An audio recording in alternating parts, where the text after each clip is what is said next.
Friends and family of Linkin Park lead singer Chester Bennington are in absolute shock over the rock star's apparent suicide, as it's revealed they believed he was in a good place in his life.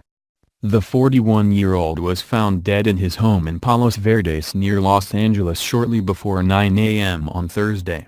A Los Angeles County Coroner confirmed they were investigating Bennington's death as an apparent suicide, but no additional details were available.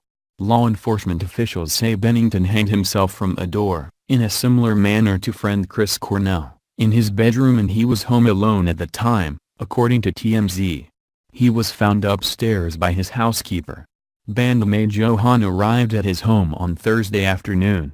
Other friends and relatives flipped the finger to photographers gathered outside. After news of his shock death emerged, friends said that while they never suspected he'd kill himself, Bennington was never the same after the death of his close friend Chris Cornell. His apparent suicide coincided with Cornell's birthday. The Soundgarden rocker killed himself in May by hanging. Chester and Chris were so close, and he was never the same after Chris's death, the friends told Radar. The friend of Bennington's also noted that Cornell's death deeply affected Bennington, who also struggled with addiction issues. But everyone thought that he had it licked. He seemed to be at a good place in his life. It is just so tragic and there are no words, the friends told Radar. His bandmates were said to be blindsided by Chester's suicide, with sources telling TMZ they had plans to attend a photo shoot in Hollywood later on Thursday. One Linkin Park band member went to pick him up on Thursday morning but arrived to find police already at his home. The singer had a history of drug and alcohol abuse. He was married and is survived by his 6 children from 2 relationships. Chester had flown back to Los Angeles on Wednesday night. He had been spending time in Arizona with his wife Talinda, but she remained behind.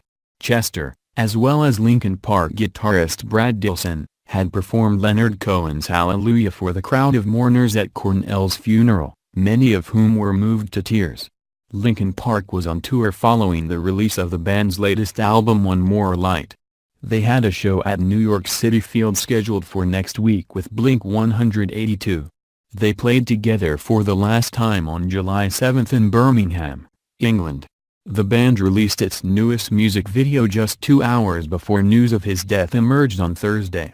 Bennington was married to his second wife Talinda, a former Playboy model, for 12 years.